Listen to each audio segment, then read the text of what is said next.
Welcome to What's the 401 Sports. I'm Keisha Wilson. I'm Gregory Alcala. And I'm Naomi Grey. This is a special week for us here at What's the 401 Sports. This is our 50th episode. Woo! And we're going to do something special today. After we go through what's been popping in sports this week, each of us is going to talk about a story that's resonated with us. But first, we got to get to what's popping, and that's the New York Mets. They're 2 wins away from the World Series. I'm a proud Mets fan, so it's great to talk about this right now. And we got to talk about the fact that the Mets beat the Los Angeles Dodgers first to get to the National League Championship Series. And to do it, you know, of course, in Game 4, they were up 2-1 in the series lead, so they had a chance to close the series out at home, but they lost 3-2.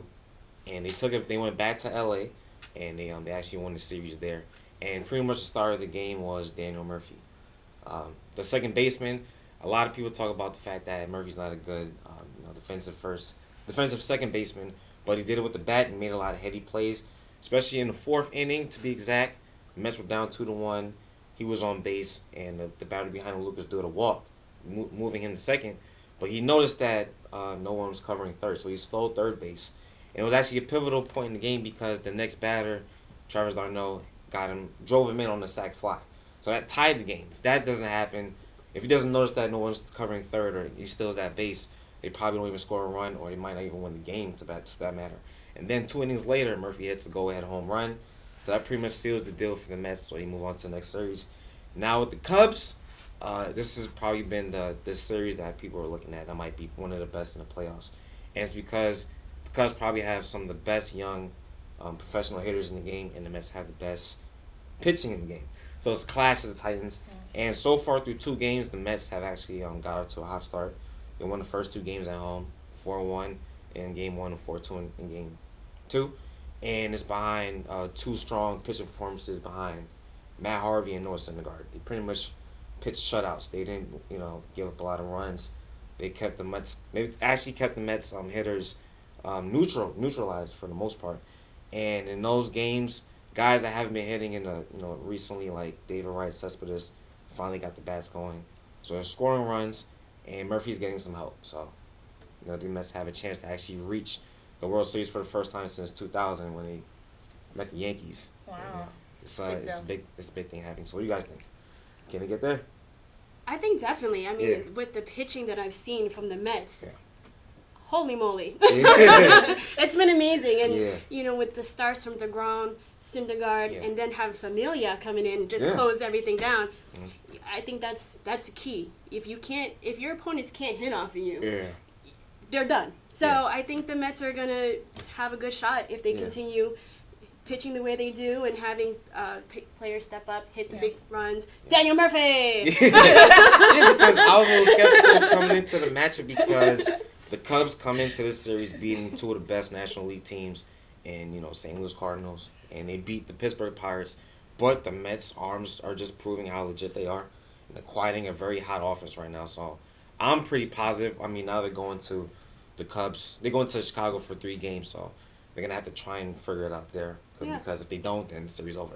Right. The Cubs win 3 straight, then, it's over. So they got to win it on the road again.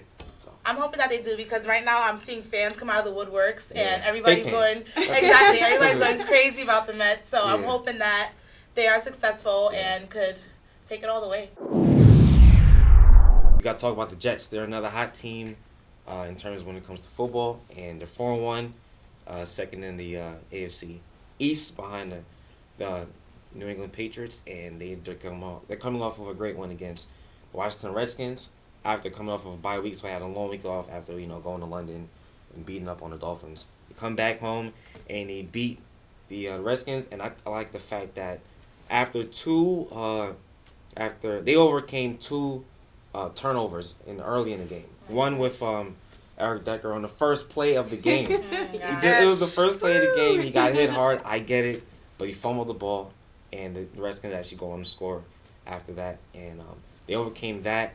And Brandon Marshall actually fumbled the ball too. But in the wake of that, Ryan Fitzpatrick continues to look comfortable. He went 19 for 26, threw for over 250 yards, 2 touchdowns. Brandon Marshall had another great game, 7 catches for over 100 yards. And I think Eric Decker being there, it just goes to show how important it is for Eric Decker to be there on the other side beside Marshall, because it really frees up Marshall to have single coverage to make those great plays that he makes. So he had a great game, but the star of the game has to be Chris Ivory. He rushed for 20 carries, over 140 yards, 2 touchdowns. He's just blistering, the defense. And it doesn't matter whether it's short yardage, whether he needs to go up the middle or even go on the outside. He can do both. He has the speed to, go on the outside and make a lot of great plays. He actually scored a touchdown too. Even Ryan Fitzpatrick, he got some yards on the ground. And he doesn't. I've never known Ryan Fitzpatrick to have wheels, but he rushed for 31 yards, and that was pretty funny. In broader sports news, Lamar Odom, former NBA star, is recovering from effects of drugs, alcohol, and sexually enhancement drugs. Reportedly, Lamar is actually off of ventilator, and now he's breathing on his own with assistance of a mask. So that's very good news to hear, and he had a speedy recovery because just within days he was breathing on his own with the help of the mask, obviously. But it's good to hear this because he was found unconscious in a Las Vegas brothel in Nevada, and anything could have happened. He could have not made it to where he had to make it. He could have been pronounced dead on the scene, but he's recovering, and that's the best news to hear because at the end of the day, Lamar Odom is a NBA star. He's not a reality star. He's not, a drug addict or whatever people want to consider him and all this negative aspects. He's a human being, and he deserves the support from everybody in the community, which he's getting, which is nice to see. Well, everyone from the NBA community, no one has nothing bad to say about him. He's pretty much a beloved teammate. Even Kobe went out there to go see him. Dwayne Wade had a lot of nice tweets to say about him, a lot of hearty stuff. So I think it's great to see that everybody's pouring out to go see him and talk about the man that Lamar Odom actually is. So exactly. At the end of the day, he's a good person. Yeah. He just has issues. Everybody has skeletons in their closets. He just lost a friend to a drug overdose. Two friends. Two friends to a drug overdose. Yeah. His father in the past has dealt with, drug abuse situations. So it's very sad to see this, and I'm hoping that he recovers from this and, gets back on his feet and, it becomes the man that he is again. Or plays in the NBA again. That would be nice. That's a recovery. That would be nice, yeah. Welcome back to this special edition of What's the 411 Sports. Each of us has chosen 2 stories that What's the 411 Sports has either covered or discussed on this road to 50 episodes. Greg, let's start with your story. Yes. Story that resonates with me is when I got to cover the Brooklyn Nets for the 2014-2015 NBA season. So it was a day of a lot of firsts. It was my first time covering a pro sports team's media day.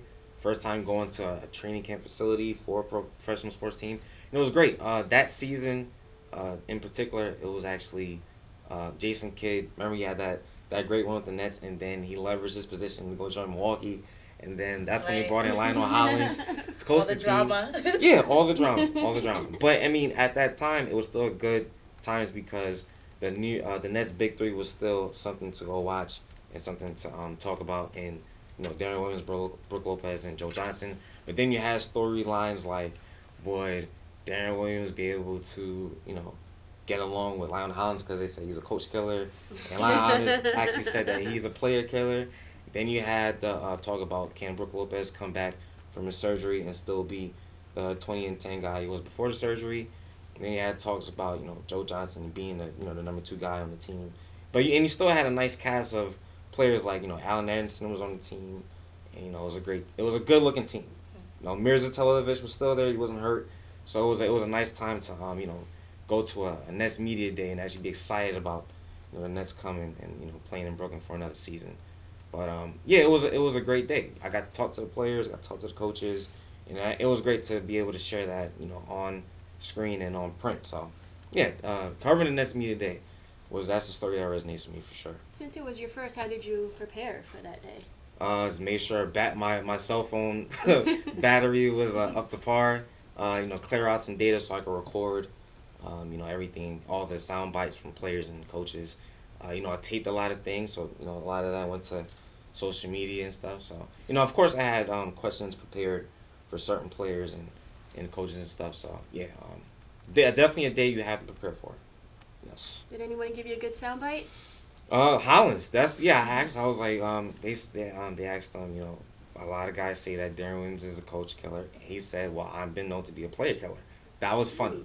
Yeah. And he dropped a lot of great sound bites that day. It's had a lot of funny things to say, and he actually showed that he could handle this market and being the biggest lights in Brooklyn, because of course in Memphis, not the same lights that it is in Brooklyn. So he actually showed his personality at that day. So that was great to see. And he's still standing. Hey, Right. Jerry Williams. We'll see what happens this season.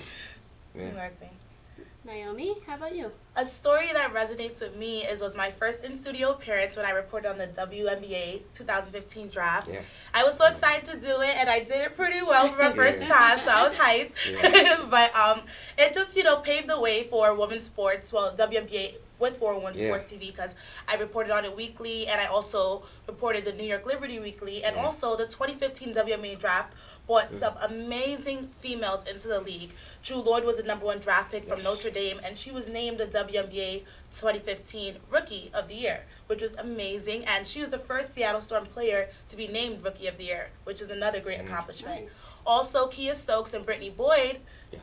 Boyd was the 9th pick overall, and Kia Stokes was the 11th pick overall, coming out of UConn, and Boyd was out of California. They both made the all-WNBA rookie team, which is another amazing accomplishment. Yeah. And then also Kia Stokes led all rookies in rebounds. Brittany Boyd led all rookies in steals. So they made, great accomplishments for the teams. And they also helped their team lead to the best WNBA record, which was 23-11, the New York Liberty. So it's great. And I also just feel like it was just entertaining for me to do, because it's my first time really paying attention to the WNBA. Because, before that, I'd be like, oh, okay, women's sports, I watch it but, that just led to everything, led to me covering the Liberty games and having that experience at Madison Square Garden, and I found, a newfound love for the WNBA, and I realized why they need the respect, I realized why they deserve the respect watching them. Need more coverage. Exactly, why they need more coverage, so it was a great moment, and I always remember that moment. Yeah. Girl power. I like it. I like it.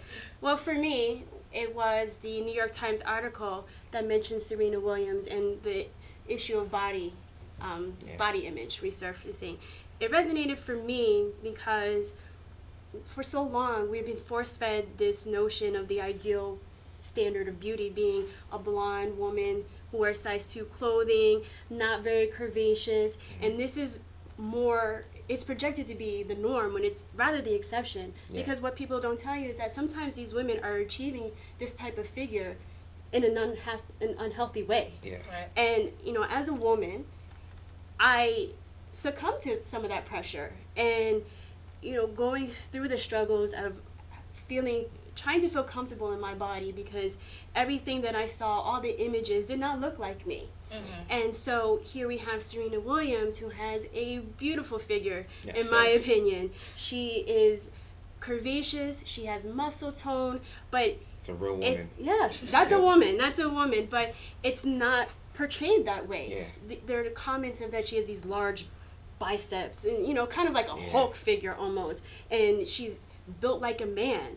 I don't know about you guys. I've never seen a man fill out a bathing suit like Serena Williams, and I find that it's really damaging, because I think there's also racial undertones to that, because in the African American community, and I can even extend it to the Latino community, most women look like Serena Williams. We have curves, we have ample bosoms, we have ample bottoms, and that is our ideal. And there are so many stories on my local news where women are dying or becoming severely deformed because they're receiving illegal butt injections. They're going to the basement and they're getting filled with, who knows what. And it's very damaging. And again, the power of the media is so strong, because the minorities, the women of color, had a sigh of relief when Jennifer Lopez came on the scene, when she was on the red carpet with her nice dress and it showed her assets, and she was the thing, she was the hot thing. And then recently with Kim Kardashian, she brought the curvy figure to the forefront again. But the interesting thing is that those two women are not African American at all, and yet their curvaceous bodies is very womanly, but Serena's is considered masculine, manly. And I think I think it's just a really dangerous message to send. And I feel as though what should be said about Serena is the fact that she is comfortable in her own skin. She realizes who she is. She has muscle tone. She has some strong powerful, thick thighs, and she embraces it. And I think that message should be what's projected, not this body shaming, trying to make her feel bad or feel, not beautiful because she's just different. And I think that's just totally against the American way. Actually. I forgot the celebrity that said it, but they said Caitlyn Jenner looks beautiful, but they say that Serena looks muscular. And he's like, I don't get that. He's like, Serena is one of the, actually it was D.L. Hughley, the comedian, He said when I see Serena, I want to have sex with her. That's how he feels about it. But, I mean, that's what he said. And I think it's pretty telling because it's a shame that, she's not being celebrated for who she is. But she's sporting women's fitness. Actually, they even had Ronda Rousey. We talked about it. Ronda Rousey was on the cover of Men's Fitness for Australia a couple episodes ago. So stuff like that. It doesn't make women feel good, and then it doesn't encourage women to strive to be fit. If they're talking about her in that kind of light, they probably won't care. Exactly. And I just have to say, whoever wrote the article about her, that man is clearly jealous. And that's he wants his body to like Serena Williams. Or he wants to date Serena Williams. Exactly. So it's just jealousy. But Serena, keep doing your thing, girl, because you look great. I wish I looked as good as you. So keep it up. Exactly. Well, when we return, we'll have part 2 of our reflections on the road to 50 episodes. Welcome back to this special edition of What's the 401 Sports, the road to 50 episodes. The next story is Naomi. She's going to talk to us about another story that resonated with her. A story that resonated with me was when we spoke about Caitlyn Jenner's ESPY speech. She was the recipient of the Arthur Ashe Courageous Award. And there was a little, tip on the set between me and Glenn at the time, not Greg. Glenn at the time, he didn't feel she deserved the award, and I was opposing. I feel like she did deserve the award. I believe she deserved the award because she was, making a great stand and for the transgender community and the LGBTQ community as well. And I feel like that award, is for courageous people, and she was courageous to do that at the age of 65, to get up there and stand on the stage and present herself in a dress, and she was a former Olympian, you know what I mean? So it was a big deal, and also it paves the way for athletes in this situation. In 2014, Michael Sam's was the recipient of the Arthur Ashe Courageous Award because he came out just before the NFL draft. So I don't know if this is developing a pattern or a platform for players to feel more comfortable, but it needs to happen because these players do exist. These athletes do exist. Not everybody's straight. Not everybody's one way. Not everybody's gay either. But, they need to have this community, and people need to be accepting of this. And there was so much drama when she got the award, and, but D.L. Hughley had this thing to say about it. He was upset about it. And I also, Caitlyn's illegal problems kind of plagued her award too. So people felt like she shouldn't be getting on stage to receive an award when she just had a, incident when, killed somebody back in February of the year. So I feel like hopefully now that time has passed, people can look back and see, her speech and feel like, wow, she actually is saying something. She's making a stand for people. She's standing up for herself, and she is courageous. So I just want to bring that back because it's not forgotten. I'm still thinking about you, Caitlyn, and your award speech. So that's what's been memory of mine. Yeah. Gotcha. And for me, my the second story that resonates with me is when we covered Yankees captain Derek Jeter retiring. El Capitan. El Capitan, yes. Yeah, so I grew up watching the Yankees because my dad watched the Yankees until I made smart decisions later in life following the Mets. Oh, but anyway, But anyway, even still, my favorite player has always been Derek Jeter.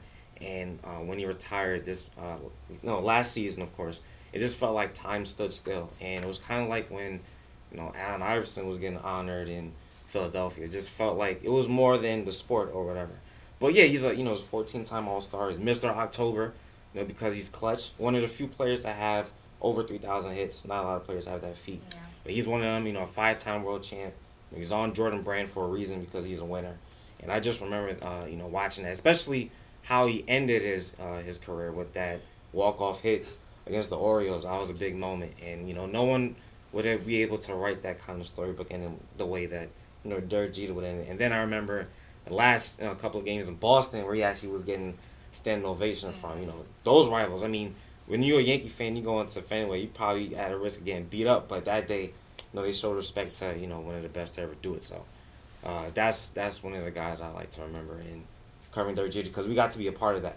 and covering it and talking about it. It was really nice to see how all the fans and even people who weren't fans of Derek Jeter react to his retirement. Yeah. He had so much respect, and I wonder how, from an athlete standpoint, how does that feel? Like, everybody's supporting you. You're about to walk off from something you've been doing for like years. His funeral. Exactly. Every game was like standing ovation, commercials with the respect hat going on. That still has to be one of the best tributes it was, for a player ever. It's so beautiful. That's why I love the world of sports, because of things like that. So it was a very nice moment. I mean, he's definitely a class act. I don't know who will be the next Derek Jeter, if there will be another Derek Jeter. He played the game. He did it well. He did it the right way. He had the respect of his teammates, the worldwide, and I was actually sad that I never got to see him play during his last season. I think I managed to go to a couple games a few years back, and he was there. But I would have liked to have been there for his last go-around and see him.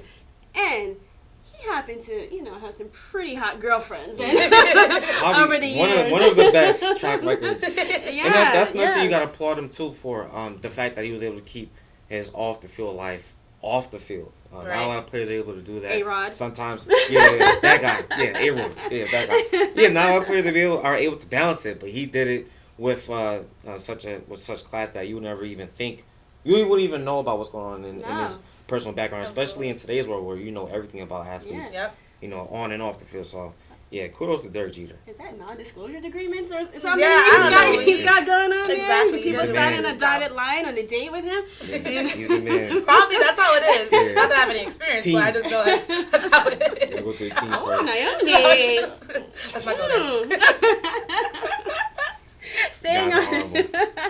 Staying on the baseball theme, one story that resonated with me was Sabathia. Yeah. In particular, when he made the decision to enter rehab as the Yankees were playing the elimination game in the playoffs, and the criticism that fans were giving towards him on Twitter, I found really, disturbing, or it just didn't sit right with me, and it made me think about what does that mean in terms of how we think of athletes in our society and what we think of sports in general.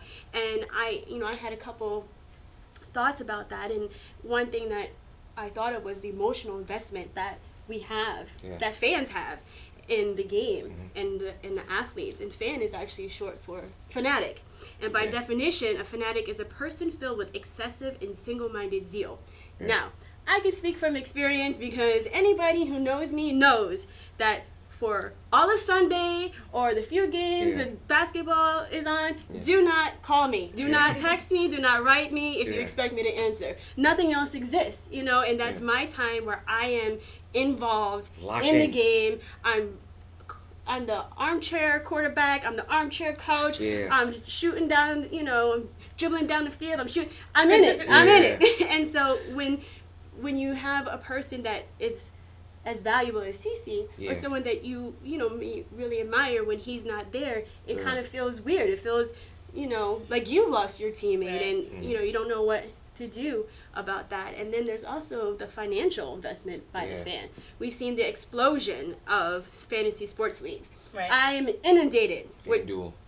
Yes, I'm inundated with commercials from FanDuel, DraftKings, promising me the $200 the payoff of a lifetime, and how my enthusiasm for the game is going to be heightened, and all these promises. And people are active participants in this. And if you have a person like CeCe on your lineup and he's not there, what is the implication for you? You might be eating tuna fish for the next week because you lost your money. So you've got that, and then there seems to be this objectification of the athletes. When you think about it, athletes are larger than life. Yeah. They can run faster, they can jump higher, they can shoot better than any mere mortal. Yeah. And they make all this money, more money than people will make in 2 lifetimes. Yeah. So it's hard to imagine that they are actually real people with real people problems. Yeah. And they have health issues, and they can be subject to addiction. And CeCe, unfortunately, found himself in a position where he was addicted to alcohol, but fortunately he made the decision to put his health first. And that's what most of us, any of us who are loving people would want our loved ones to put their health first and get better, and it's going to benefit him in the long run. He's going to be a better father, better husband, a better player. So when he comes back, and he's going to rock out your fantasy sports league. So exactly. No, I'm happy that he made this decision, because as you can see with the situation with Lamar Odom, you know, they need help. They are regular people. And it's a situation that's like, you're damned if you do, you're damned if you don't. You know, the fans are giving him CC backlash for checking into rehab, but then, you know, God forbid he did it and then spiraled out of control. They're like, what's wrong with him? He's an alcoholic, you know? So it's like, I'm glad that CC's did the right thing, checked into rehab, and is making himself better, because, like you said, he'll be back. He'll be back in no time. Yeah, but that's how fans think. We think about the team first before we think about the actual human behind it. So it's tough to blame them on that. And even though, you know, they are being a fan and they're being irrational, but I think it's good for CC to go back, because men don't like going to the doctor. We don't like. We just don't like. We don't want to go. We don't want to know that there's something wrong. So the fact that he actually went and he took it upon himself to go, I think that's great. But when you talked about us saying like athletes being like mere mortals or like superhumans, we make it that way. I mean, athletes are getting celebrated daily based on wins and losses. So it's really on us. We build them up to be these people that they're celebrated to be. So we got to take some responsibility too. So absolutely. The average text takes your eyes off the road for nearly 5 seconds. At highway speeds, that's enough time to travel the length of a football field. Stop the texts, stop the wrecks. Coming up next is our In the Pipeline segment, so get your pen and papers ready and stay tuned. Traditional light bulbs actually generate 9 times more heat than light.